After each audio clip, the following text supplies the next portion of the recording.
Sveiki, Ledo ritulio mėgėjai, Ledo ritulys LT podcastas vėl grįžta į jūsų ekranus, YouTube arba televizoriuje. Mūsų čia nebuvo 3 metus. Noriu papasakoti, kas tokio buvo nutikę. Iš esmės, niekas labai nesikeitė veikloje, mes vis dar postinome, rašėme apie Ledo ritulį, bet aš kaip Ledo ritulio fanas ir tėtis išvykau kartu su savo sūnumi gyventi į Latviją, o vėliau trumpai į Šveicariją. Ir dėja, bet Ledo ritulio podcastai tokiu būdu ir nutrūko.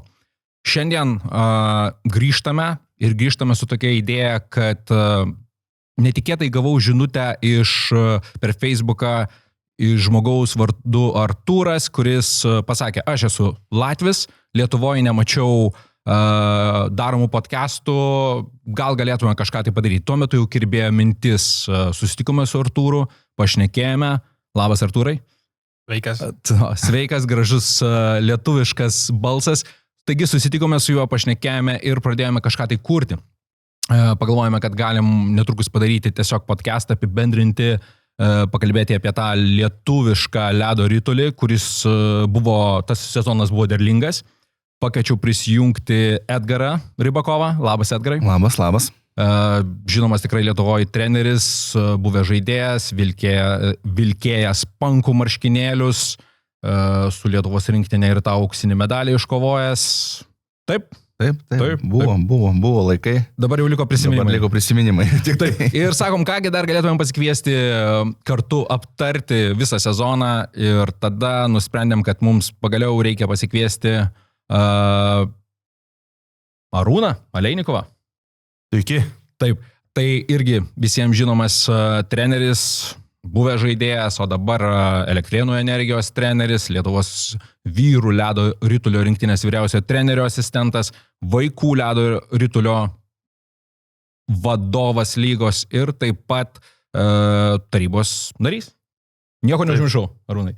Taip, pakol kas tiek. Tėtis vyras, mokesčių mokėtojas. Taip, žinoma. Taip. Tai kągi, susirinkome tam, kad pakalbėtumėm apie Ledo ritulio sezoną, apibendrintumėm, kasgi čia tokio pas mus nutiko labai daug dalykų ir kažkas skaito tas naujienas, kažkas rašo naujienas, mes rašome, pranešame, kažkas dalyvauja kaip bendruomenė. Ir aš atsimenu, Artūro toks pirmas susitikimas buvo pirmas klausimas ir jis apibėrė mane tokiais didžiais klausimais apie mūsų Ledo ritulį, lygindamas mūsų su Latvijos Ledo rituliu, su kaimyniniu Ledo rituliu. Tai kokia tau pirma mintis buvo šovusi į galvą, kai ir pamatėjai tą mūsų Ledo ritulį? Tai pirmas mintis buvo toks, kad mačiau laidą, mačiau ir visos jūsų Lietuvos rinktinės, kaip žaidė pirmą B divizionę, kaip iškovojo auksą ir pataikot jau ir aukščiausią. Ir manau, aš ką tik, tu buvai įkelęs tokia kaip ir ten Facebook'e aprašą apie tą visą. Ir aš nebuvau pakomentavęs, kad šaunu, tai jums dabar reikia porų metų ten pirmam B divizionai pakovoti. Pirmama, pakovoti, neiškristi, tiesiog ten palikti ir tada jau po 3-4 metų jau galvoti, kaip patektų aukščiau, nes mes jau jūs ten laukėt. Ir nuo to, ir kaip prasidėjo, tu tada kažkaip tai atsakei, jau nepamenu to, ir kažkaip tada pagalvojau, bet iš tikrųjų Lietuvoje labai mažai buvo informacijos apie tai. Buvo taip, tarp kitko, tik pasakyta, per žinias sklaidau, ten žiūrėjau televizorių, ten iš vis buvo taip, iškavoja, šaunu, faina, einam toliau, jo. Iš vis kaip koks 10 sportas, eiliai, žinai, kažkaip labai giliai, toli, jo, ir kaip ir nėra jokio tokio, tai aš manau, blemba, turėtų padžiaugti, dėl to džiaugtis už to, kad tokio, aš tave supratau. Ir dėl to man atsirado toks mintis, vis tiek reikia kažką daryti, kad, bent iš vienos pusės padarytų Ledo ritulį daug mažai atpažįstama, daug mažai tokia, kad susidomėtų žmonės ir pradėtų galvoti, o kodėl Lietuvai iš vis toks Ledo ritulis egzistuoja. Gerai, tai Arūnai, Edgarai, buvot po tą saulę vienas ir kitas Lietuvos rinktinės žaidėjais buvot, ar per mažai tų spindulių, taip kaip sako Artūras? Tai realiai gal šiemet tai daugiausiai jų buvo, lyginai su ankstesniais metais, tai šiemet, kiek aš žinau, tai po kiekvienų rungtynių bent jau per televiziją praneždavo, ištraukas parodydavo, visas rungtynės transliavo, net Gitanas Nausėda mus pasveikino žinutę. Buvo. Taip, buvo. Bet rankos dar nespaudė. Dar ne, taip dar laukiam. Bet oro uoste sutiko absoliučiai visos televizijos, buvo, tikrai neblogas dėmesys buvo šiemet palygint su ankstesniais metais. Aišku, visada norėtųsi to dėmesio daugiau, bet vis tiek po truputį, manau, mes kylam į tą kitą lygį, ne tik ledo ritulėje, bet ir jau populiarinimo. Tai asociacijoje ir federacijoje pas mus yra tokia užduotis, kad po truputį bandyti pritraukti naujų žmonės, kurie galėtų padėti mums kuo daugiau populiarinti ledo ritulį viešoje erdvėje. Tai, kai žinoma, tas iš karto nesidaro, bet tikrai mes tą suprantam, kad tas ledo ritulys nebuvo labai stipriai viešinamas, populiarinamas Lietuvoje, tai norim keisti tą požiūrį ir daryti tik geriau. Pats, kadangi esi ir Lietuvos vaikų ledo ritulio lygos vadovas, kaip Lietuvos vyrų ar moterų rinktinių, jaunių rinktinių pergalės apskritai įtakoja vaikų įžengimą į ledo ritulį? Naujų vaikų. Kiek aš įdomėjau su ledo ritulio mokyklom kalbėta, tai labai didelis vaikų antplūdis buvo Vilniuje čempionatas, kai buvo 14 metais ir Kaune 18, kai vyko, tai po to visos mokyklos sulaukė nemažai naujokų. Bet per paskutinius kelis metus, po kol kas jaučiasi toksai gal kaip stagnacija tokia ir visos mokyklos skundžiasi, kad apie 30% mažiau ateina naujokų jau. Tai gal dėl to, kad aš sakyčiau, labiau gal, kad brangsta viskas labai ir gal ne visiems yra pakeliama tas ledo ritulys, bet kai sakoma, gal tą bendrą skaičių mes išlaikom panašų, todėl kad nemažai mergaičių ateina dabar žais ledo ritulį ir kompensuoja gal tą prarastų berniukų vietas. Tai turbūt vis tiek yra daugiau negu tavo laikais, Edgarai, buvo. Jūs pats žaidėjai tuo momentu Kaune, taip? Net, mano karjera prasidėjo Kaune, bet be abejo, nėra net ką lyginti. Mano laikais buvo tik 2 komandos, buvo Kaune komanda, Kauno Tigriukai vadinosi ir Elektrėnai. Mes be abejo didžiąją dalį varžybų mums tekdavo važinėti į turnyrus. Tai į Suomės, tai į Latvijas. Kai žaisdavot Lietuvoje, tai jūs skaudavotės visą laiką tik tarpusavį. Taip. Ir buvo, man atrodo, tik iškart finalas gali būti, gal ten draugiškų dar. Kiek sužaisdavot Lietuvoje varžybų ir aš netrukus paklausiu Arūno, kiek dabar sužaidžia vaikai, bet kiek aš tau neatsakysiu, mažas buvau, ten 7-8 metai būdavo, bet nedaug. O po to atėjo laikas, kai aš važiavau į užsienį, tai komandos pradėjo važinėti į Baltarusiją. Jie priėmė Lietuvos komandas į savo čempionatą, tai aš prisimenu, kai Agropolis atsidarė, buvo 98 metai berods, ar 99 metai, ir mūsų vienintelis varžybos ir iškart finalo vyko Agropolio atidarimo proga. Tai žaidėm Vilniaus Agropolį. Čia buvo keista, kad Kaune Akropolį uždarė ledo areną, nes kaip ir prie Akropolio priklauso, kad būtų kaip ir ledo arena. Tai Kaune Akropolį perpirko vokiečiai ir jie tiesiog jiems neįdomu tas ledo ritulis, labai žiūrėjo iš labiau kitos pusės, nei sporto. Bet aš tikrai galvoju, ar iš tikrųjų čia pinigų esmė, ar čia problema piniguose, kad jaunuoliai taip mažai eina į ledo ritulių. Ar čia nėra iš praeities vis tiek, kad mes esam pasirinkę, kad pas mus tai pagrindinis yra krepšinis, kad labai daug pinigus investuojam į futbolą, ten į lengvą atletiką, taip toliau. Kad vis tiek iš praeities eina tas, kad čia ledo ritulis vis tiek pas mus bus tokiam lygmenį, kad mes jau iškart žinom ir dėl to neskirsim tik daug pinigų, nes ten iškart mažai žmonių ateis. Tu klausi, kur šuo pakastas čia? Jo, manau, kad jau iškart ir nustatyta, kad jau ledo ritulių vis tiek daug lankytojų nebus ir dėl to neverta ten investuoti. Kaip manai, Arūnai? Tai investuoti iš kieno pusės, iš tėvelių ar iš miesto, tarkim, iš savivaldybių? Iš valstybės, iš savivaldybių, iš tokių visų kitų, nes ir taip pat yra sponsorus irgi tada pritaikyti labai sunkiai, nes, kam jie, kas matys, šitą informaciją, nes labai mažai kas reaguos į tą visą, tai neapsimoka. Tai turbūt visų pirma, tai turi būti arenų, taip, pakankamai, kad žaisti, jeigu ne Akropoliai, tai labai turbūt graudi situacija pas mus būtų ir tokių rezultatų, kokių dabar pasiekėm, tikrai, manau, nebūtų. Tai Akropoliai mums padėjo, bet tuo sustoti nereikia ir kiek aš žinau, tai 10 metų ir Dainius Zubrus su Mindaugu Marcinkevičiu važinėja po miestus, visur buvę. Ir Alytuose, Marijampolėje, Klaipėdoje, Panevėžyje, Šiauliuose, nors ten Akropolį. Visur kalba su savivaldybėm, pastatykit čiuožyklas. Tai bet, kaip matote, nėra taip paprasta pastatyti mieste čiuožyklą. Kauno meras prisižadėjo per pasaulio čempionatą ir per 2 metus pastatė. Nuolis, o kiti miestai, kaip sakoma, ar finansų neturi, ar...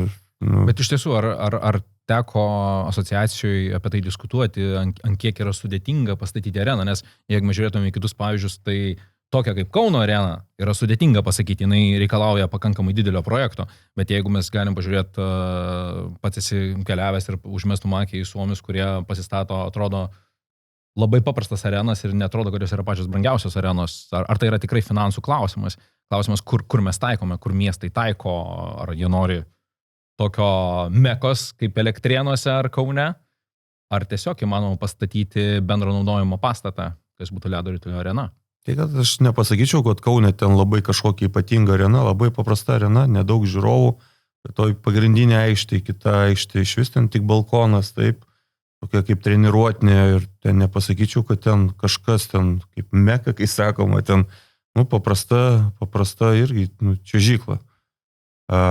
Vilniaus projektas gana panašus yra, Klaipėdos, kuri turi, manau, dienų skaičius ant rankų galima suskaičiuoti, kada tie projektai jau bus patvirtinti ir realiausiai sekantis kandidatas turėti naują čiuožyklą yra Klaipėda, todėl kad asociacija savo lėšom nupirko projektą, taip, ir padovanojo Klaipėdai. Taip, tai Klaipėda, galima sakyti, 200 000 eurų kažkur sutaupys ant projekto, bet jie užtat prisižadėjo pastatyti čiuožyklą ir ten, kai sakoma, jie kojom tripseną, duokit mums greičiau užbaigtą projektą, patvirtintą ir mes iškart pradėsim statyti areną. Tai tikiuosi, Klaipėdoje po poros metų bus nauja arena, panaši kaip Kauno, tik patobulinta dar ir Vilnius tas pats laukia. Vilnius irgi turi patvirtinti projektą, tik tais jie nėra mums prisižadėję, kada pastatys tą areną. Tai toks ir skirtumas, o kiti miestai kol kas stagnacija ir, nes, turbūt ne kiekvienas miestas gali irgi sau leisti išlaikyti areną brangią, kur, šiuolaikinės ir elektros kainas, viskas, tarkim, tas pats Alytus, Marijampolėje nėra labai dideli miesteliai, aišku, Suomiai, Švedai, tokio dydžio miestai turi visi arenas, bet... Ir ne po vieną. Ir ne po vieną, taip. Bet ten viskas eina kaip iš savivaldybių, ten galima sakyti kompensuoja viską, ten vaikams beveik nieks nekainuoja. Aš ir noriu pasakyti, ir čia yra tas challenge'as, kad iš esmės savivaldybė šitą dalyką kuria ne ledo ritulininkus ugdyti, o kuria kaip prisidedama prie žiemos sporto. Nes iš tiesų stokojame tokių vietų, ne, sakykime taip. Gal teko girdėti asociacijos prezidentas, pavyzdžiui, dalindavosi, koks yra tikslus, pavyzdžiui, Alytaus atsakymas, kodėl jie tokio dalyko nenori turėti. Pagalvosim. Idėja gera, bet pagalvosim. Taip. O kiek iš tikrųjų ledo arena yra Lietuvai? Mes esam skaičiavę, man atrodo, mes skaičiuojam 9 ar... Bet ledus tik tais ar pačių arenų? Pastatų. Kur gali ir prisirengti normaliai, su žiūrovais ir taip toliau. Tai su žiūrovais, tai nežinau dabar Akropolius skaičiuot, kad su žiūrovais ar ne? Ar su valgančiais? Sakykim, bent ten 100 PM skaičiuojant, kad galėtų su 3 arenos yra Kaunas, Elektrėnai ir Vilniaus arena. 3 Akropoliai dar yra. Nes Latvijoje dabar yra 16 arenų. Na, o matai, o lyginant su Latvija, kiek mes šiemet medalių parsivežėm komplektų. Va taip. Tai mums reikia grįžti atgal. Kas dirba geriau? Gerai, mes nuleisim. Tai ne, aš pilnai sutinku iš tai, ką tenka girdėti ir man pačiam, kai tėčiui, jeigu taip tenka susidurti ir kalbėti su bendruomenės nariais, tai taip, viskas prasideda nuo pagrindo. Čia ne futbolas, hebra, čia nėra taip, kad tu užsidėjai batelius ir bėgi ant žolės. Tai iš tiesų noris ir tų miestų pagalbos. Bet kur ir va čia irgi Latvijoje, va visi šitie vaikų tėvai, jie visi, va kaip ir vaikų treniruotės vyksta labai anksti ryte. Jau pradedant nuo 6 ryto. Tai jie jau 5 rytą keliasi, jau važiuoja, tėvai važiuoja, juos ten su mašina kažkur ten 6 rytą. Jie ten valandą, jie ten visi makaliuojasi, jie po to važiuoja atgal. Vaikai eina į mokyklą. Artur, šitą vietą, kai tu palėti tradiciją. Turbūt Arūnas gali irgi pasakyti. Taip pat eidavom 7 ryto į treniruotę, į dušą, į mokyklą. Po mokyklos grįžti pamokas kažkiek padarai ir vėl vakariai treniruotę. Tai mes Elektrėnuose taip ir augom. O kaip dabar Elektrėnuose? Prieš keletą metų dar buvo treniruotės rytinės, kur eidavo vaikai, čiuoždavo, kas norėdavo. Tai jis gal po to šiek tiek apmažėjo norinčių ir šiai dienai, šį sezoną nebuvo tų rytinių treniruočių.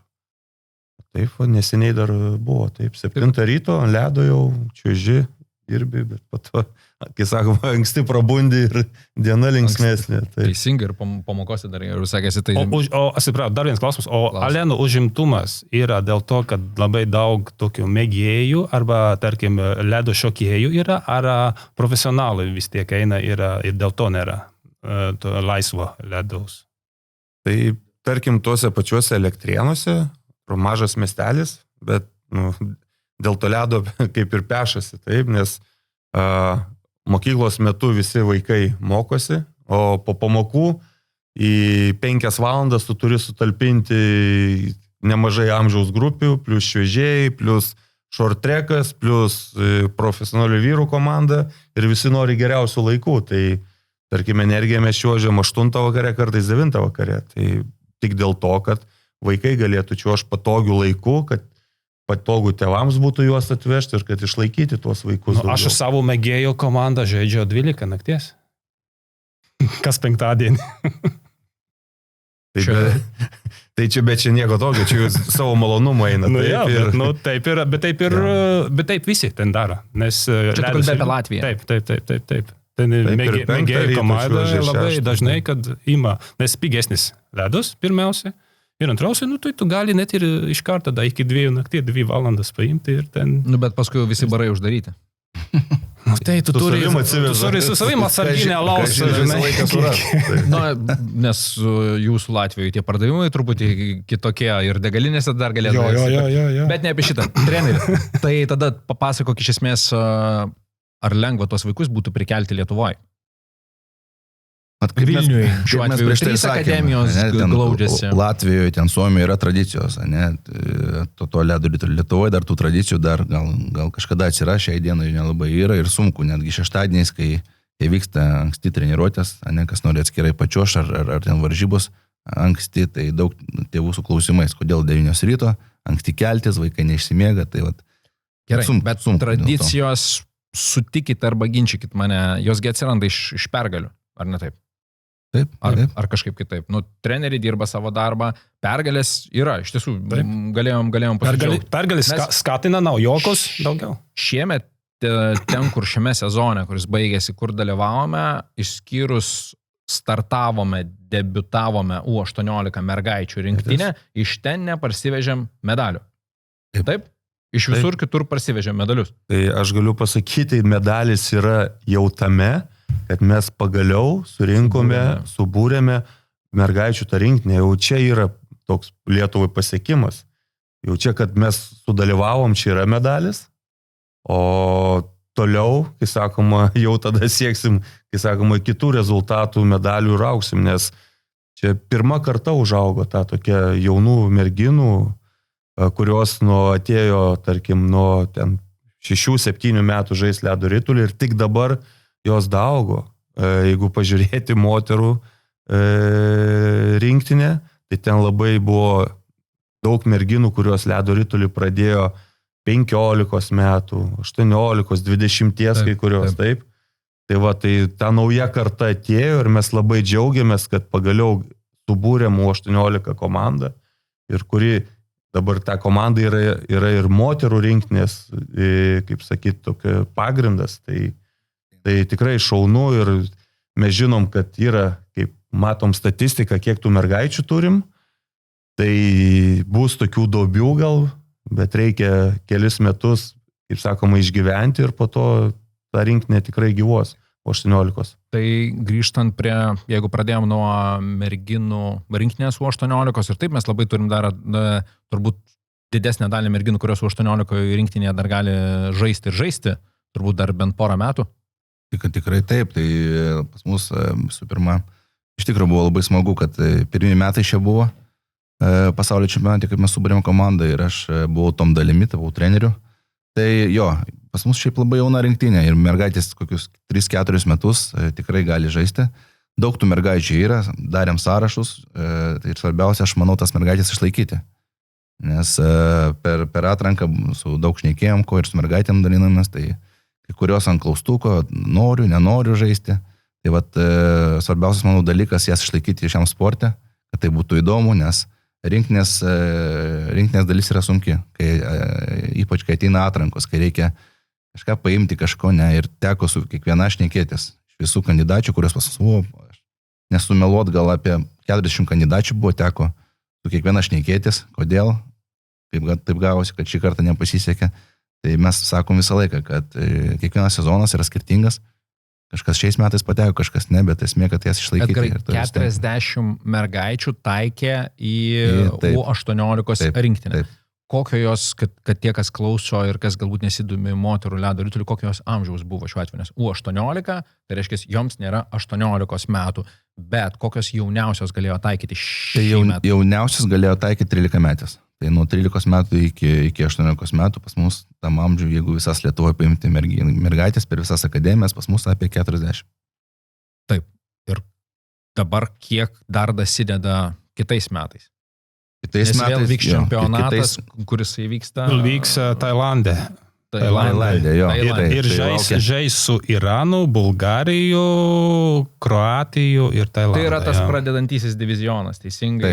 Taip. Ok, tai mes galim nekalbėti, kas planuoja, kokie bus rezultatai, bet iš esmės, kiek iš vaikų žaidžiančių mergaičių vaikų lygoje, kiek dasideda, kad vėl prie tų 40.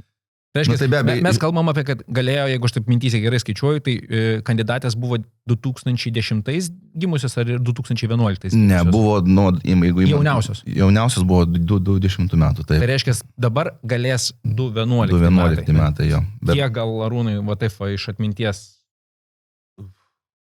Negaliu taip greit pasakyti, lentelį turiu susivedęs atmintinai. 2011 mergaičių pas mus, aš manau, kažkur apie 12-13, jeigu nedaugiau, bet nepamirštume to, kad pas mus 2007 metų buvo pagrindas rinktinės, jų buvo apie 8, gal 7, taip. Tai jom teka jau perėti pas mus. Aišku, gaila turėsim darbą, kad tų 20 neturėsim, nes turbūt tai... 20 moterų nėra. Tai reiškia, jos keliauja žaisti iš karto su moterų ledo ritulio rinktinė. Tai...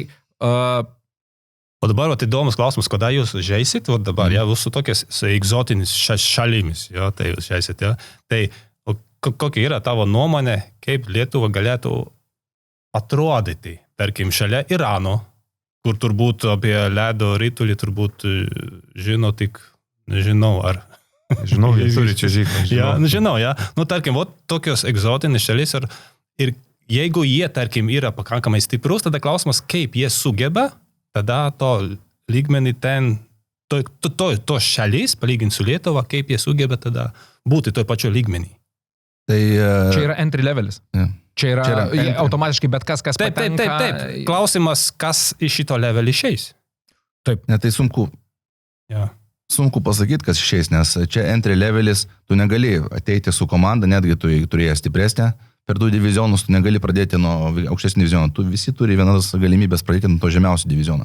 Ir su šiuolaikiškom technologijom, taip kaip internete viską galima pamatyti, ir Iranas, ir visos kitos šalės jo žaidžia turnyruose, tarptautinėse turnyruose, dalyvauja, važinėja. Teko man bendrauti anais metais su Tailando pagrindiniu treneriu, kanadiečiu. Tai buvo paskirtas 5 metai atgal, nuo nulio subūrė tą komandą, per 5 metus užaugino ir jie važinėja tik po turnyrus. Į metus jos neturi vietinio čempionato, jos keliauja po arti savęs šalis ir turi turnyrus. Tai jos turėjo 7 turnyrus iki pasaulio čempionato. Tai įsivaizduokit, kur ta pati komanda per 5 metus, jeigu ne, daug maž 6 paim turnyrus, 30 turnyrų, per 5 metus kartu susižaidusios atvažiuoja jau paruoštos turnyrą. Kaip kita dalis, paimti, tarkim, mūsų rinktinės, kur yra iš skirtingų visos komandos, kur mes turim ją supažindinti su mūsų taisyklėm, su mūsų taktikom ir taip toliau. Tai aš manau, Tailandas labai progresiškai visose amžiaus grupėse ir berniukų, ir mergaičių, ir vyrų galime pamatyti, kad labai kyla. Ir jeigu šnekant ir jau apie moterų ledo ritulį, tai šiais metais pas mus gavosi finalas su Tailandu, o Tailandas per 2 metus iš karto peršoko per 2 divizionus. Ta prasme... Čia apie moterų. Apie moterų, jo, šnekant. Bet ten turbūt ir ten kaip valstybės irgi labai įdeda pinigus. Ne? Labai, jau kaip ir sakiau, su pagrindiniu teko šnekėtis, jisai yra ir moterų, ir jaunimo iki 18, ir berniukų iki 18 treneris. Tai jis buvo pakviestas į Tailandą, kad sukur sistemą, tai tą sistemą sukūrė, tas ledo ritulio auga, investicijos yra, turnyrų važinė kiek nori, žais kiek nori, nieks tau nedraudžia, svarbu parodyti gerą rezultatą. Grįžkime į savo kiemą. Grįžkime į savo kiemą. Čia apie kitus labai lengva visą laiką kalbėti. Grįžkime į savo kiemą. Arūnai, kiek asociacija deda prioritetą moterų ledo rituliui? Kaip proporciškai lėšos yra skirstomos, kiek yra moterim, kiek yra vyram. Ir mane kažkada tai susistabdė vienas merginos tėtis ir pradėjo pasakoti moterų rinktinės U18 problemas. Ir toks buvo paprastas klausimas. Būtų gerai, kad kažkada tai pas mus atsirastų grinai užsienietis moterų ar merginų treneris. Ar būdavo tai, ar svarstė kažkada tą asociaciją? Nes aš dabar žinau, kad keisis sandara bent jau U18 trenerių. Tu Edgarai nebebūsi U18 ar būsi? Tai dar šį sprendimą iki galo nedėjom, mėnesio eigoje turbūt žinosim. Okay, bet iš esmės, ar kažkada tai buvo svarstyta turėti specialistų, kurie grinai dirba su moterim? Dėl elementarai fiziologijos? Jūs turite omeny, kad būtume pakvietę iš šono specialistą tik su rinktinė dirbti, ar kad visą sezoną? Su rinktinė. Tai su rinktinė... Ar to reikia?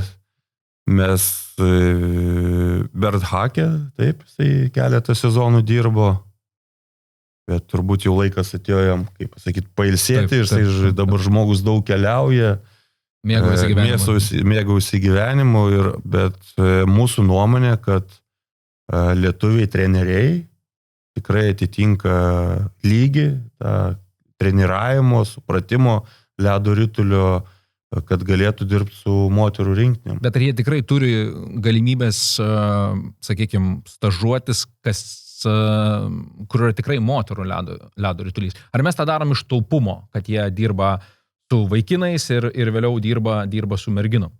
Ar seminarai kažkokie, nes aš suprantu, kad ledo ritulys akivaizdžiai skiriasi tiesiog vyro ir moters fiziologija, fizinės galimybės. Ir užtat tokį ir klausimą uždavė kažkada man vienos merginos tėtis. Būtų labai neblogai, jeigu tai būtų. Bet ar taip gali būti? Ar vis dar nelaikas? Kaip sakoma, viskas iškart nesidaroma, taip, ir kažką darydamas visada analizuoji, ką galima padaryti geriau ir kur tobulėti. Taip, tai šiemet jau yra numatyti, kaip buvo berniukų, šaukeisai, atrankos, kai vadinama, tai jau šiemet bus mergaičių netų 14, o 18 ir kaip tik per tas atrankas, šaukeisus vadinamus, bus pakviesti užsienio specialistai, kurie visiems norintiems treneriams Lietuvoje, mokyklose, kurie dirba su rinktinėm, bus vedamos paskaitos, kaip seminaras, kaip adaptuoti mergaitės berniukų komandose, tarkim, mokyklose. Taip. Ir nuo kada mergaitės turi žaisti atskirai, kokia psichologija yra mergaičių palyginti, kaip dirbti su mergaitėm, kaip kolektyvą mergaičių laikyti, tai jau nuo šių metų tas yra numatyta. Dabar tik ieškom tinkamo specialisto, kuris atvažiuos ir galės mūsų treneriam tą išdėstyti, nes pradedant, kaip ir minėjau, nuo mokyklų, taip, ne taip paprasta mergaitė turėti berniukų komandoje ir kaip ją ten adaptuoti.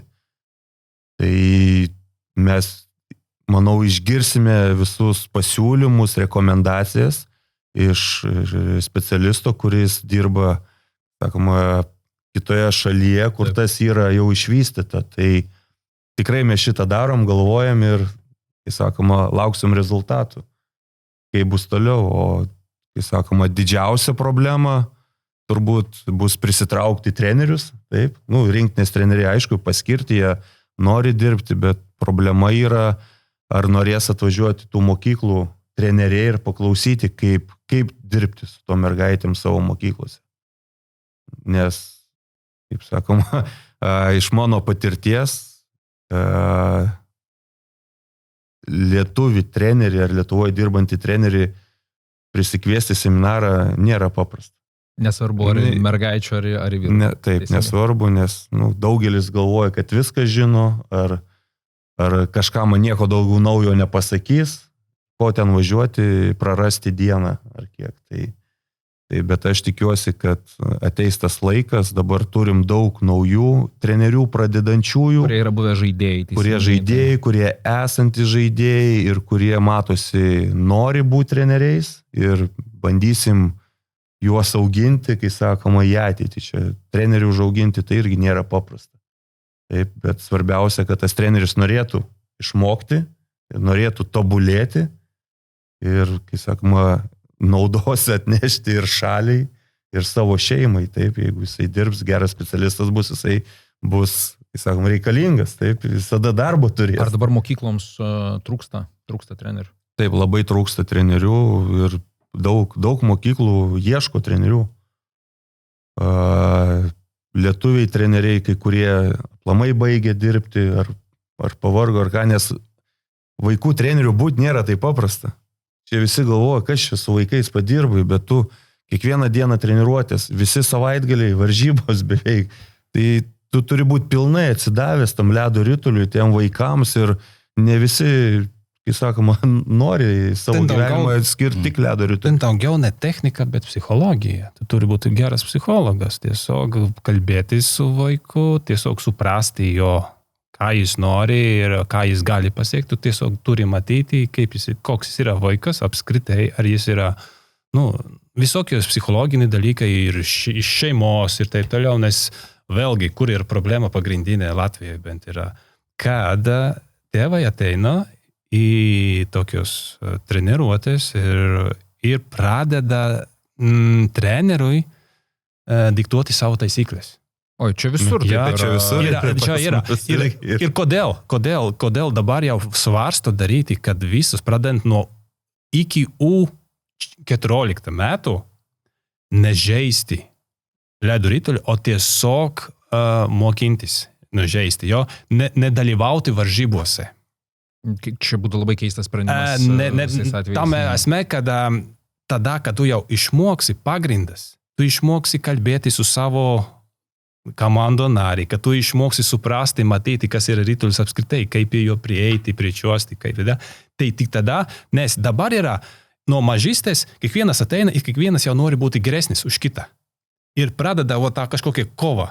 Čia metodologija, žinai, mes žinom, kaip yra Suomijoje, nekartą esam diskutavę, kur yra kitokio tipo programos ir kiekviena šalis pasirenka savo programas. Jūsų programą sudarinėjo Hartlis, labai prisidėjo prie to. Taip. Tai jūs turite savo programą ir ją vadovaujatės. Apie Suomių programą irgi esam nekartą bendrai kalbėję, lygiai taip pat.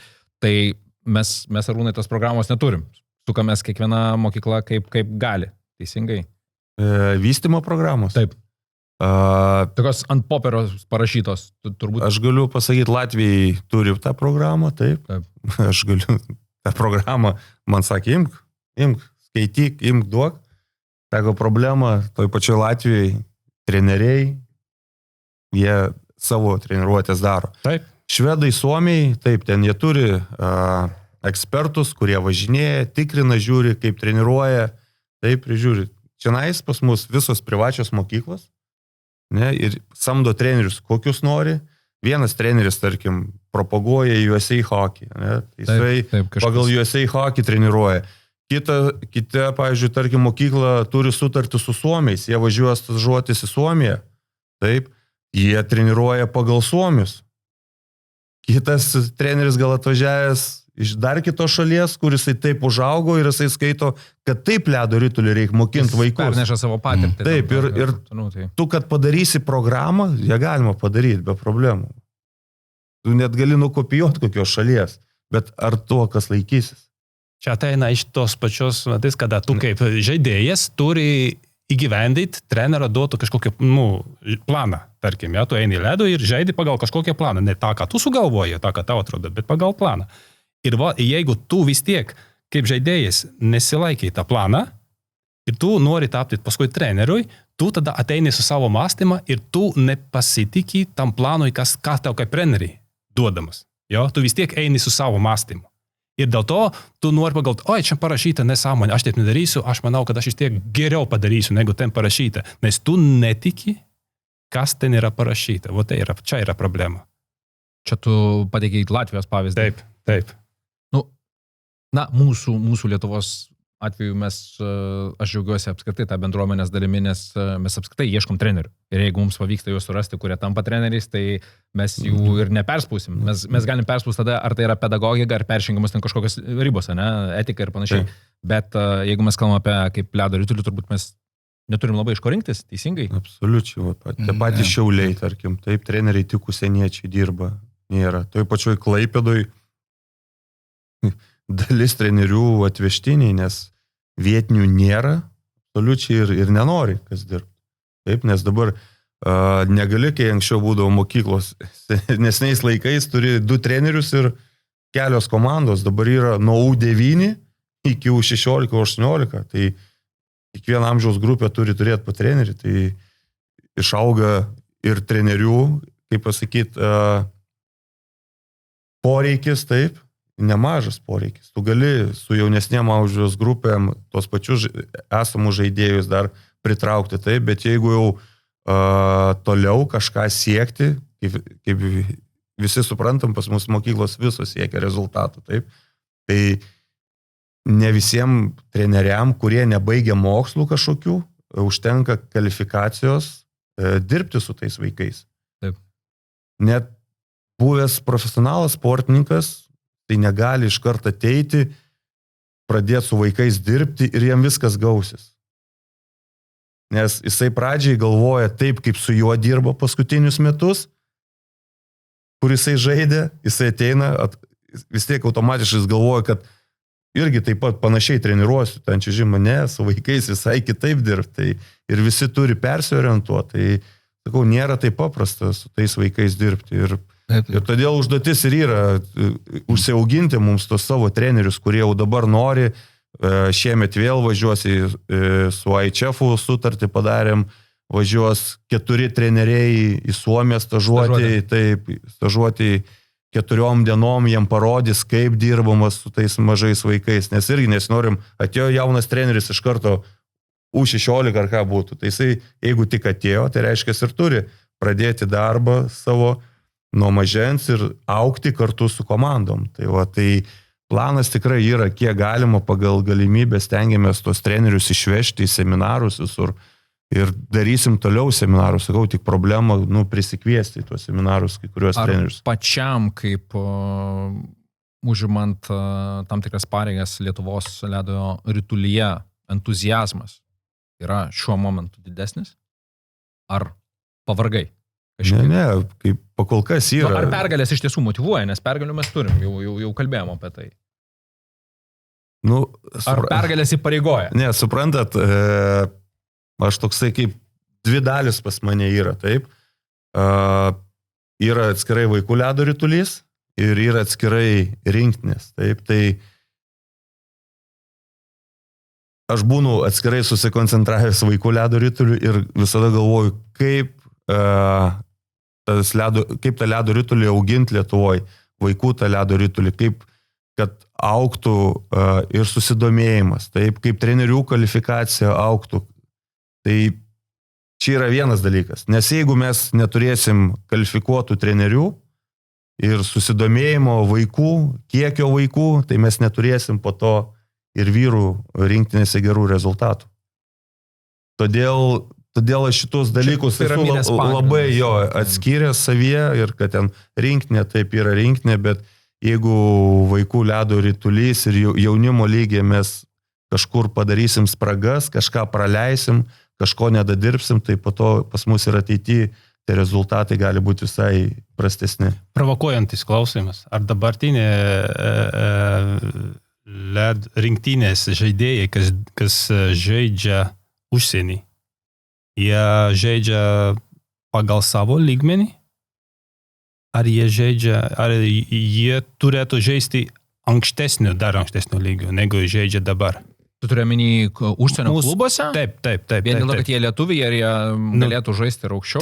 Taip. Klausimas, ar jie dabar, kur žaidžia pakankamam lygmenį, kad jie turėtų ten konkuruoti, nežiūrint, kad jie turbūt mažai įvarčius meta. Ja? Klausimas, ar tai, kad jie žaidžia ten užsienį, padeda jiems aukti vis dar? Tai be abejo padeda. Konkurencinga visų pirma, visos lygos yra, ne? Yra daug vaikų skirtingų išvažiavusių į labai skirtingas šalis. Pas mus daug ir Šveicarijoje vaikų žaidžia, daug ir Švedijoje, ir Suomijoje. Ir ta konkurencija pačiuose klubuose, tarp klubų yra labai didžiulė. Papildysiu tave ir Artūrai, kad ta prasme šiaip tiek pat, kiek lietuvių išvykusių, tiek pat ir Latvijų yra išvykusių. Tai yra tos pačios destinacijos, jeigu mes kalbėtumėm, jos nieko nesiskiria. Teisingai? Teisingai. Tai gal Latvija yra, žinai, išvyksta dažniausiai kažkur tai truputį aukštesnė ten tą... Klausimas, ar matosi pagal tai, kaip jie žaidė, tarkim, praeitais metais ir kaip šiais metais, ar yra skirtumas, ar matosi tas skirtumas, kad metų pražaidžiant ten, jų iškart yra tobulėjimas. Edgaras galbūt gali atsakyti, jis buvo su už 16 rinktinę, lygiai taip pat dalyvavai šaukeisuose.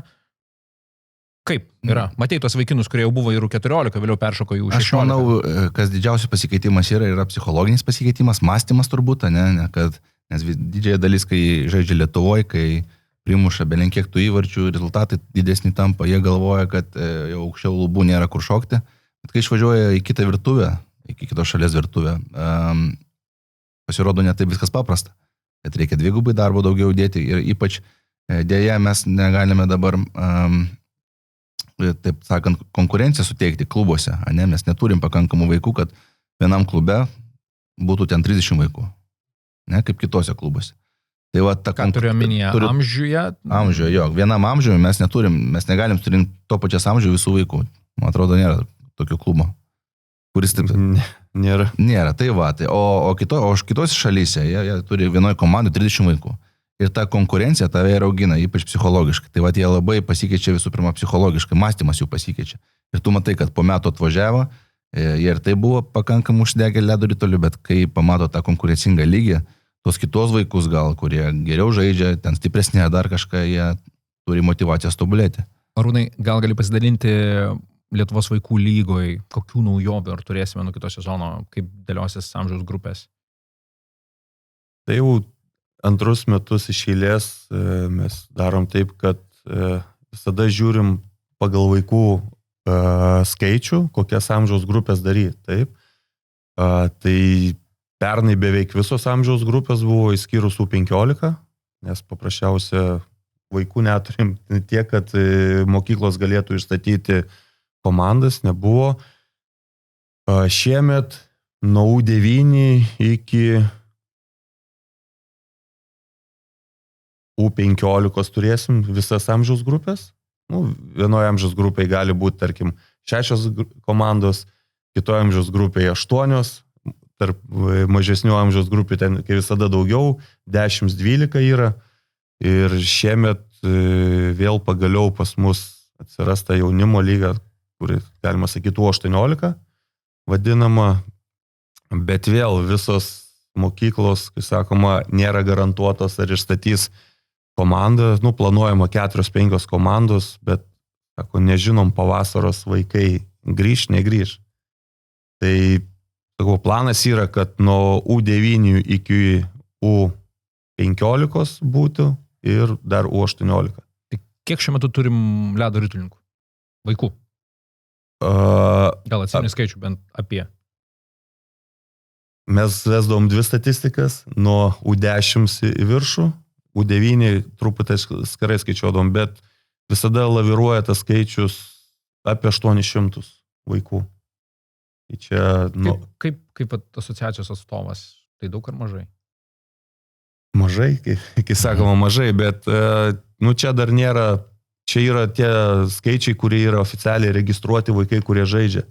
Licenzijas, kurie turi. Taip, yra mokyklų, kurios, kaip jie vadina, padaro dar sporto grupės, kurie vaikai žaidžia, treniruojasi, porą kartų savaitę čiuožia, bet jie niekur nedalyvauja varžybose. Ir lygiai tas pats, daug kas turi mažų vaikų, 4, 5, 6 metų, taip, kurie čiuožia, bet jie niekur, nežaidžia oficialiuose, tai tų mes neskaičiuojam. Mes skaičiuojam tik tais jau tie, kurie oficialiai yra įtraukiami į paraiškas ir dalyvauja čempionate. Užbaigiant tą tokią vaikų ledo ritulio temą, pats kaip lygos vadovas, jeigu galėtum pamoti burtų lasdelę, kokius 3 norus norėtum, ką pakeistum iš karto? Arba kas yra planuose, jeigu taip realistiškai kalbant, ką norėtum pakeisti? Pirmą dalyką, turbūt, kurį norėčiau pakeisti, bet tas neįmanomas dalykas yra tai tėvų požiūrį į vaikų ledo ritulį. Ir jau dalyvaujančių tėvų? Ar apskritai, ta prasme, dėl naujų vaikų priėmimo? Ne, tie vaikai, kurie žaidžia, taip, ir jų tėvai, kaip jie į tą ledo ritulį žiūri, jie nuo mažens spaudžia tuos vaikus siekti rezultatų. Jie nežiūri į tai, kad ten vaikų įdomu būtų ateiti tą sporto šaką, taip. Ar tėvai perspaudžia? Tėvai perspaudžia ir vaikus, ir trenerius, ir tuo pačiu perspaudžia mokyklos vadovus. Todėl, kad, sakau, kai aš vaikštau varžybas, stebiu, žiūriu ir į turus, ypač to, kai maži vaikai žaidžia ten U9, U10, U11. Pipirai, nevadinam. Tai, tenais kai kurie tėvai ant tiek perspaudžia ir mes neskaičiuojam rezultatus U9, U10, taip, bet galvose vaikai skaičiuoja, treneriai skaičiuoja ant savo lapelį, tėvai skaičiuoja, vaikai pralošia lasdas, mėto į bortą, verkia, kad pralošia, tai jie ateina žaisti, jam 9 metai, 8, taip, ir jisai tai jau fan neturi, tai eina kai į karą jau, tai... Bet ar taip yra, aš manau, kad taip yra kiekvienam sportui, ar tai būtų futbolas, ar tai būtų krepšinis? Klausimas. Čia pas mus yra, Skandinavijoje to nėra. Pavyzdžiui, Skandinavijoje iki U12 Švedijoje neskaičiuoja rezultatų. Mes laimėtojų tauta esam. Aš jau įvedžiau tą naujovę, kad U10 neskaičiuojam. Taip, tai kai kurie tėvai mane susistabdo, sako, Rūnai, kam tą padarė? Sako, tai neįdomu žiūrėti. Bet Arūnai, sutik su manim, tai, ką Artur sakė, jeigu, sakykime, atsiranda taip, kaip minėjai dėl Latvijų, kad jie norėtų padaryti, kad iki U14 ten kažko tai nėra, ne, ten rezultatų ir panašiai. Mesgi suprantame, kad mes automatiškai prarastume žaidėjus. Jie nueitų į kokį krepšinį, kur būtų tas rezultatas, jie nueitų į futbolą, nes patys tėvai yra konkurencingi ir ugdo konkurencingus vaikus. Aš suprantu apie tam tikrą žalą, perlenkimą lasdos ir taip toliau, bet aš tai manau, kad būtų tokia... Bet aš dėl Latvijų negirdėjau, ko tokio aš ten artimai bendrauju su federacija. Ne, čia tai apsvarstymas, žinai, kalbėjau, kad gal reikėtų, kad sumažintų tą irgi tą žalą ir spandimą vaikams, kad, žinai, kai jie ten eina, būtinai tu turi iškovoti. Čia, kad tarybinus laikų, žinai, tas mąstymas, žinai, ten turi visada laimėti, žinai. Bet aš sakau, mes esam galbūt tokie kovotojų tauta, mes taip, kur peržygiam kultūrą, čia viskas aišku. Gerai, pirmas buvo pakeisti tėvų požiūrį, taip, į šitą. Mes visą laiką, kai mes, pavyzdžiui, ledo ritulys, United Hockey rengiam stovyklas, mes labai edukuojam tėvus ir pasakom apie tai, kalbam, kas galėtų būti kitaip, tai, manau, ir treneriai stengiasi pasakoti tėvams lygiai taip pat. Tik ne visi prieina teisingai, ne visi išklauso. Ne visiems turi pasakyti galimybę. Taip, Ir šiaip auklė turbūt nesinori. Tėvų? Taip. Tai visokių tėvų būna su daug klausimų. Kada paskutinį kartą tave pasiuntė? Aš įvedžiau taisyklę tokią, bent pas save komandose, kad jeigu yra kažkokios problemos, norit pašnekėti, 24 valandų taisyklė. Po varžybų pasibaigus, po 24 valandų, bet kokie klausimai, dar kažkas galit prieiti šnekėtis. Po varžybų, kad jokių ten prieėjimų, ten emocijos, dar kažką. O didžiai dalis žmonių ryte atsibunda, emocijos nuslūksta ir to pokalbio dažniausiai nebūna. No, girdėjote trenerių žodį, o Arūnai, antras dalykas. Antras dalykas, vėl burtų lasdelė, jeigu būtų, tai norėčiau, kad miestai daugiau padėtų sportui aplamai. Ne tik ledo ritulį, bet viso sporto šakom, kad būtų didesnė galimybė visiems norintiem vaikam ateiti išbandyti sportą. Taip, čia yra finansinė. Nes šiai dienai tai tikrai, manau, ledo ritulį tokia viena iš didesnių problemų. Mes dar pakankamai, sakyčiau, pigiai mokama, ne? Palyginti su švedais labai brangiai mokam. Taip, bet su latviais mes dar pigiau mokam. Taip, su latviais. Paskutiniai duomenys. Su latviais, taip. Nors irgi vėl Latvijoje. Kuris miestas? Taip, Latvijoje tie mažesni miesteliai, kur turi ledo arenas, ten Brocenį, dar Jelgava, ne Jelgava, Ventspilis, taip, ten yra biudžetinės mokyklos ledo ritulio, ten vaikai beveik ne už nieką nemoka, bet jie nesurenka komandų irgi.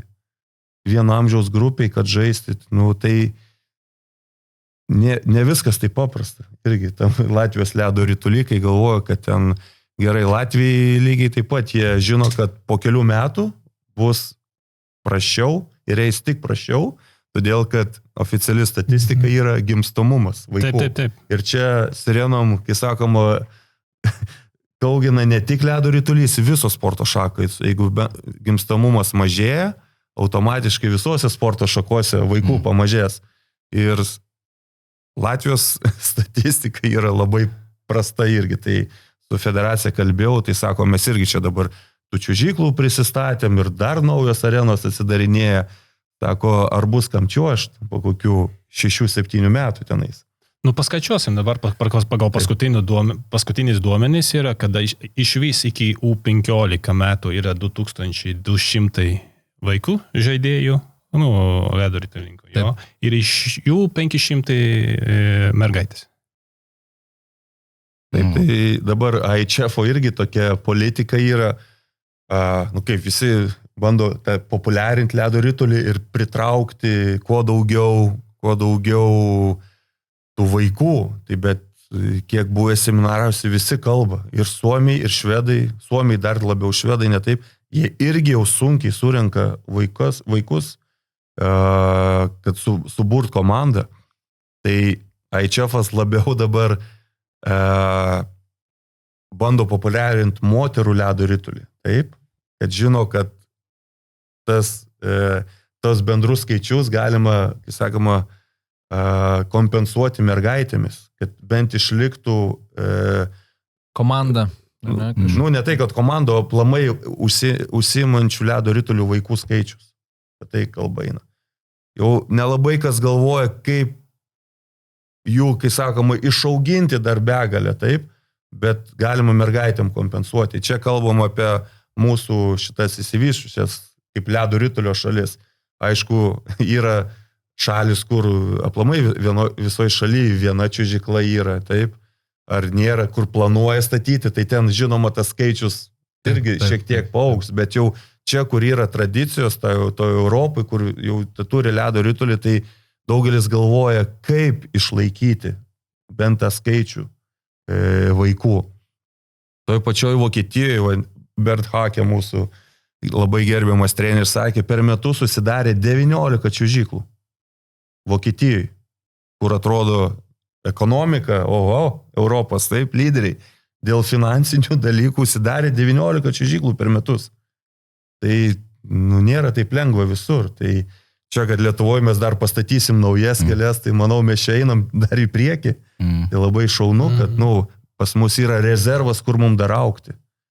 Tai sakau, čia čia nėra taip blogai pas mus, taip, ir turbūt trečias būtų tas noras, kad kuo daugiau arenų atsirastų kuo daugiau arenų, reiškia, turėsiu daugiau darbo, nes bus daugiau vaikų, o tai kuo daugiau vaikų, to daugiau džiaugsmo mums visiems bus. Ir to daugiau talentų turbūt. Taip.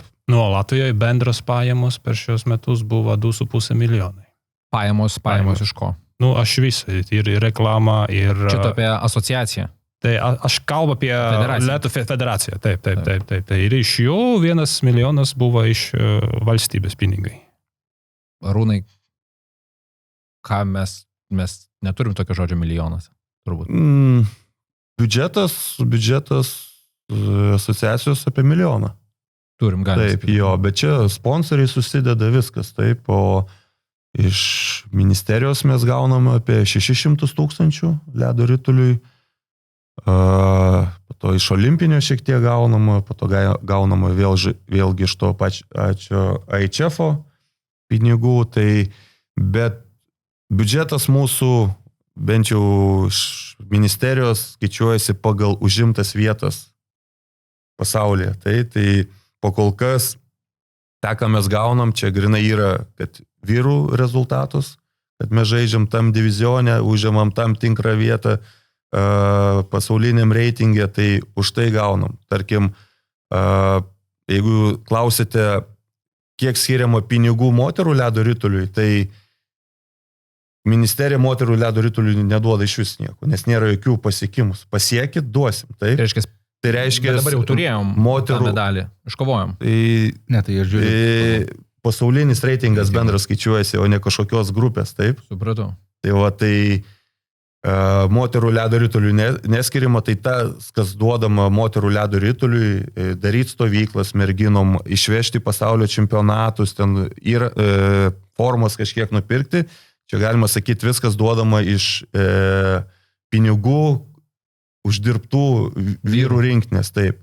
Ir dabar, kadangi jau 18 mūsų irgi neblogai sužaidė, tai mažas procentėlis ir už tai dar pasiskaičiavo. Bet jeigu vyrai mūsų kristų žemiau, tarkim, tai finansavimas gali net per pusę mažėti. Tai labai svarbu mums išlaikyti tą savo lygį, bent vienas A divizionė labai šaunu būtų ten, kaip sakau, pažaisti kelis, užtrukti vien dėl finansavimo, galima sakyti, čia, aišku, visi nori dar aukščiau kilti, visi nori, aš manau, kiekvienas žaidėjas nori papulti į elitą, taip, bet aš kalbu gal iš kaip asociacijos pusės, kad išliktų bent tas pats finansavimas, kur duodamas ir vaikų ledo rituliui, taip, vaikų lygai išlaikyti, moterim visiems, tai mums reikia bent jau laikytis tam pačiam maždaug lygmenyje, kad toliau išgyventume, nes jeigu dabar atimk iš 300 000 kokių iš ledo ritulio Lietuvos, tai nežinau, kaip čia mums reikėtų ir vaikus ugdyti, ir rinktinės visas išvežti į pasaulio čempionatus. Tai čia būtų labai sunkus metas. O ypač šiais metais moterų rinktinė laukia tolimus kelionės. Tai kainuos. Iš esmės tai yra tas pats biudžetas, ne kelionės ir... Ne, IHF-as duoda šiek tiek daugiau pinigų, jeigu yra transatlantiniai skrydžiai, taip, automatiškai duodama šiek tiek kompensacija už tuos skrydžius. Tai kažkaip taip. Šiuo atveju moteris turi būti dėkingos vyrams. Truputį. Ką žinau, čia kai sakoma, bendrą reikalą darom, tai populiarinimą tą ledo ritulio, tai čia nelabai išskiriama, bet malonu, kad gaunam kažkokią sumą ir galim pasidalinti su visais. Ir su vaikais, ir su jaunimu, nes dabar tiek rinktinių turim U18 merginų, moteris, taip, U18 vaikinų, U20 vyrai, šaukeisai daromi U14, U16. Čia viskas kainuoja, bet, kai sakoma, viena šeima, vienas katilas ir bandome tą ledo ritulį tokį populiarinti, išlaikyti ir kad bandyti jį auginti. Arūnai, aš paklausiu apie tą vyšnę ant torto, apie Lietuvos vyrų ledo ritulio rinktinį iškovoti aukso medaliai. Patekome aukščiau. Planeto nebuvo, ne? Mes tikėjomės kažką laimėti, bet susižaidėm pakankamai gerai, šuolis į viršų ir dabar toks klausimas, kas toliau? Ar vėl pajausime kartų kaitą? Ar turėsime ją kitais metais, ar kaip trenerio klausiu? Aš noriu papildyti dar, ar nusimatot, kad kitais metais prie rinktinės galėtų kažkoks naujokas prisijungti, kas tikrai iš jūsų akimis iškovos tą vietą po saulės, kaip sakant. Aš dar papildysiu. Matai, aš pasakysiu, kaip turbūt kiekvienais metais yra ta stovykla ir čia negalin labai nusimatyti, kas yra vertas ir tai, bet nebuvo Armalio. Bet vartininkai Laurinas Lubys puikiai sužaidė. Vartininkų treneris geras. Aš tą turėjau pasakyti, pats pasakėjai pirmas dabar nebesakysiu. Bet iš esmės, iš tiesų, Arturas gerai paklausė, tai kaip suprantu, kad yra stovyklos ir panašiai, bet kartais, aš taip galvoju, gerai mechanizmas veikia, kaip dabar jį reikės koreguoti. Ir ar reikės koreguoti? Tai tu, kai sakoma, kartų maina pas mus jau daug metų eina. Kaip kiekvienais metais vis nauji žaidėjai ir tas yra gerai, tai reiškia, turim pakeisti, yra konkurencija. Šiemet, kiek mes 3 žaidėjus, galima sakyti, dieną prieš čempionatą tik tais atkirpom, nes mes nežinojom iki paskutinių rungtynių kontrolinių galo, su kuo atsisveikinti. Bet tai gerai. Tai labai gerai. Tik ne tiem 3. Tik ne tiem 3, bet jie žino, kad jie buvo šalia. Ir mes jiem paaiškinom, kad jūs buvot šalia, antiek šalia, kad mes nežinojom. Jūs, reiškia, stovykloje jau parodėt, kad jūs antiek geri, kad jūs daėjote iki paskutinių rungtynių ir tik paskutinėse rungtynėse tam tikri niuansai mums, kaip jisai, davė apsisprendimui laiko. Nes buvo laikotarpis, kad mes neturėdom iš ko rinktis, ne? Dabar jau turėjom... Būdavo laikotarpių, kai būdavo 16 mūsų, o reikėdavo 20 išvežti. Tai buvo ir tokių laikų. Buvo, kad rinktinė buvo Elektrėnų energija, vadinama. Ir plus dar koks vienas žaidėjas. Tai buvo tokių laikų, bet kad dabar mes turim tokią konkurenciją, dabar, tarkim, to šaukeisus darom. U16 atvažiuoja 70 vaikų vienos amžiaus grupės. Nu tai šaunu. Tai iš jų, tikrai mes kažką pasiauginsim. Tai, kai sakoma, konkurencija visus mus augina. Taip, ir kas gerai, kad dabar tie vaikai, kad ir kartai metu susitinka tuose šaukeisuose, jie vieni kitus mato, jie vieni kitus pasilygina, kaip kas dadėjęs, kas geriau atrodo, kas blogiau, bet jau ta šeima jie auga. Aišku, nebus, kad nuo U14 buvo 70 ir jie daugs iki vyrų 70. Daugs 2-3 gal.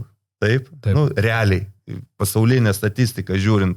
Tai bet jau jie nuo U14 vis tiek bus ten, tarkim, 60, po to ties U16, jų 50 gal liks, ties U18, 40 kandidatų, aš turiu minėti. Ties U20 iš vis 20 gal tik tais ir liks, taip, jeigu, tos pačios amžiaus grupės, aišku, jaunesniais gali dasidėti, bet jie jau auga kaip šeima, jau jie... Branduolys susidaręs.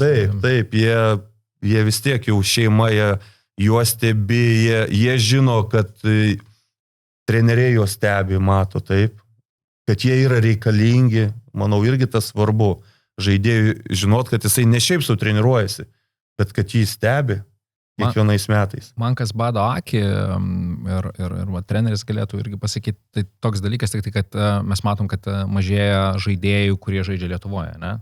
Ir čia yra tokia labai... Ne, aš net nežinau, čia toks dviejopas dalykas. Ir pliusas, ir minusas. Tai iš savo pusės... Kaip laviruot su tuo? Aš pradžiai, kai atvažiavau Lietuvą, taip 4 metus jau tos lygos vadovas dirba, čia irgi daug kas kam čia tai važiuoja užsienį. Lietuvoje mes negalim suburti ten, tarkim, U17 ar kokio čempionato, nes jau nėra kam žaisti, daug kas išvažiuoja, aš pradžiai kam ten važiuoja. Taip. Bet dabar aš suprantu, kas gali važiuoti, tegul važiuoja. Šiai dienai, Kodėl? Todėl, kad mes neturim sąlygų vaikų užauginti. Sąlygų kame? Yra Akropolis, taip, mokykla.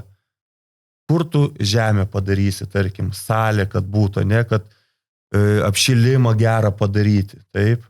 3 Akropolius turim, 3 mokyklas. Taip. Elektrėnai vieni turi, geriausias sąlygas, manau, šiai dienai, kur yra ir salė, ir foje apšilimam, tempimų salė, ledo kiek nori, dviračiai nupirkti, minki darykit, vaikų nėra.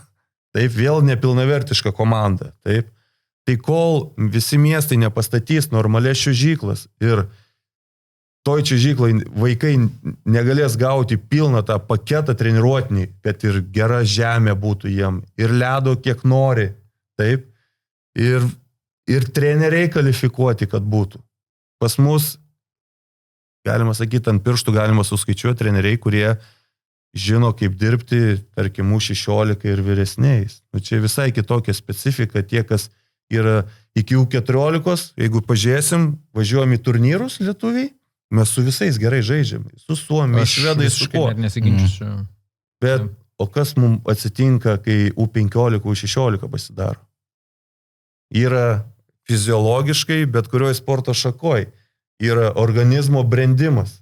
Taip, ties 14-15 metų tu turi žinot, kaip dirbti. Tu negali dirbti, kai vaikui 13 metų, taip pat ir kai jam 15.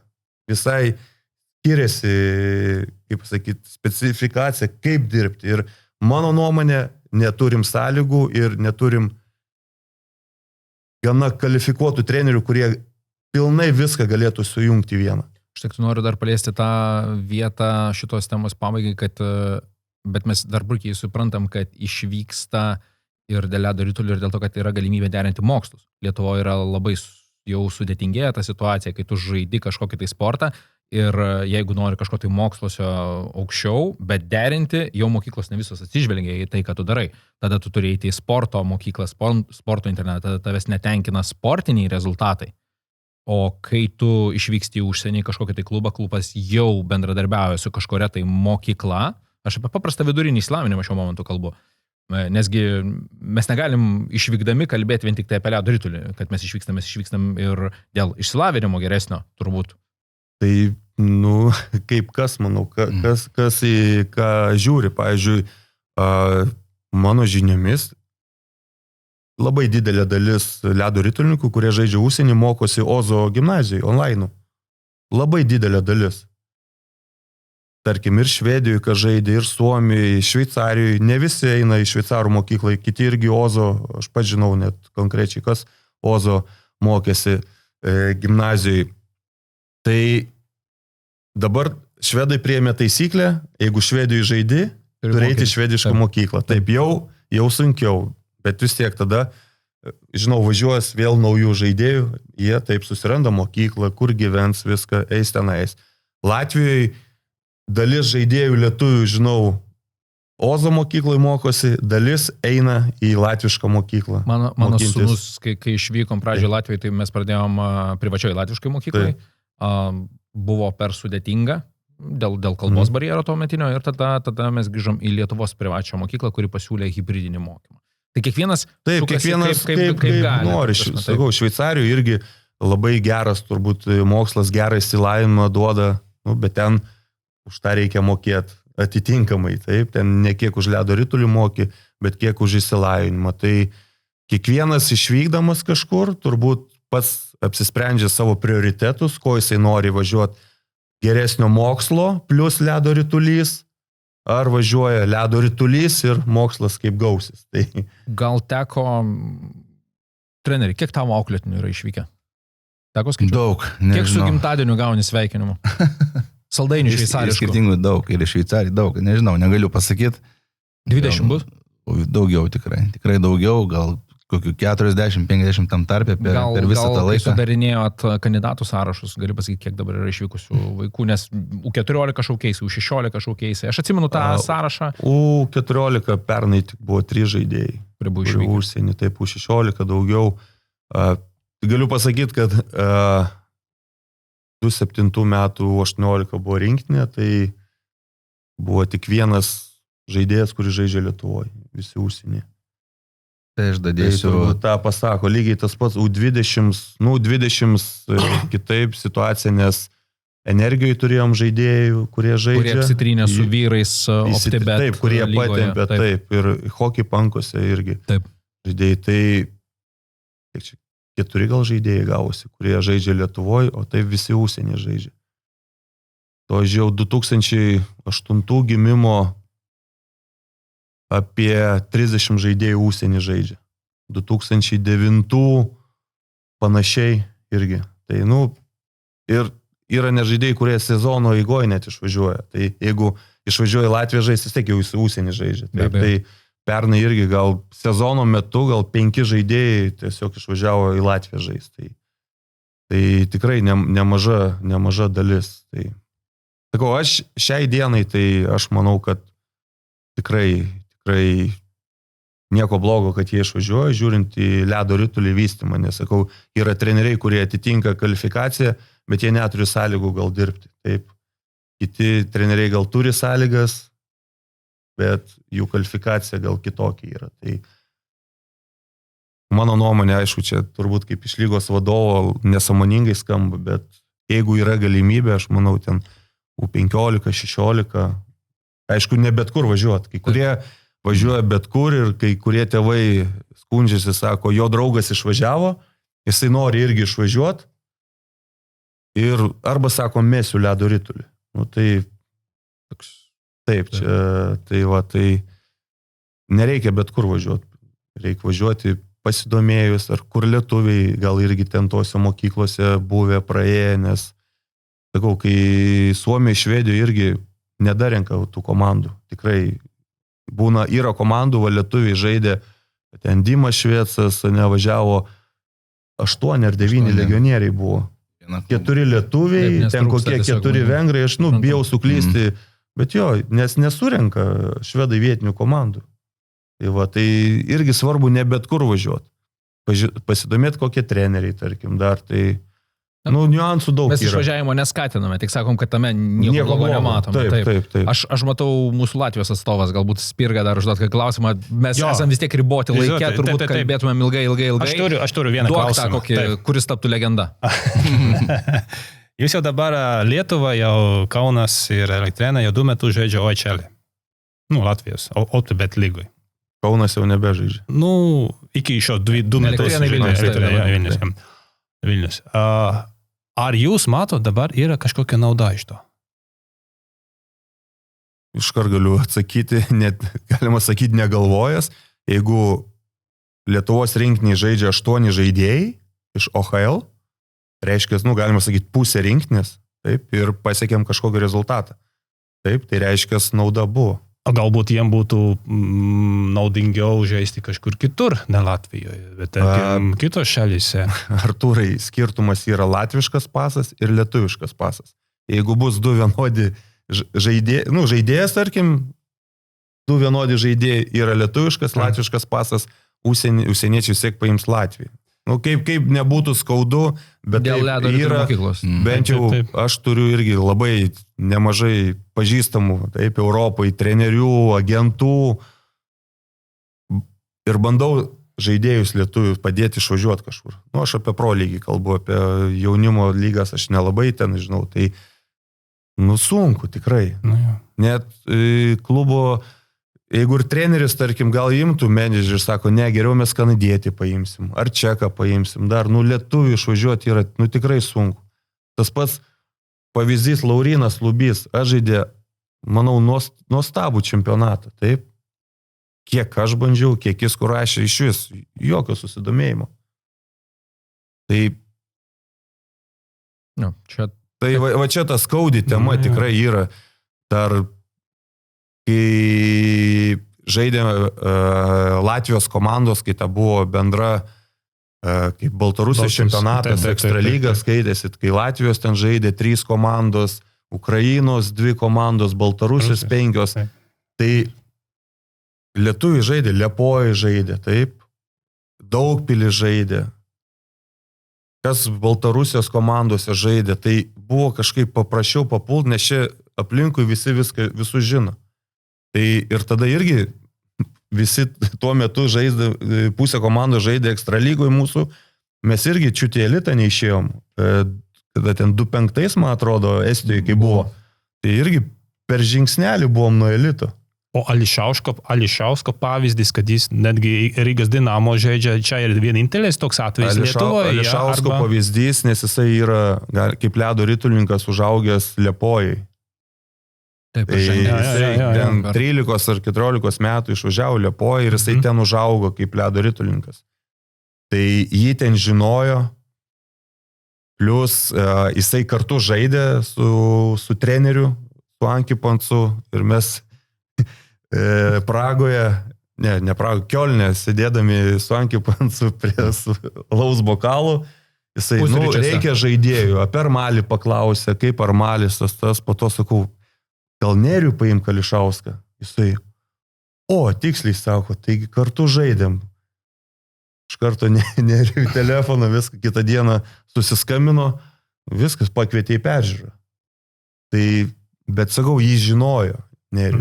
Tai ten užaugęs yra Latvijai, tai už tai tas jam paprašiau buvo. Tai ką aš galiu pasakyti? Kitais metais žaisit su Lenkija, Japonija, Ukraina, Prancūzija ir Kazachstana.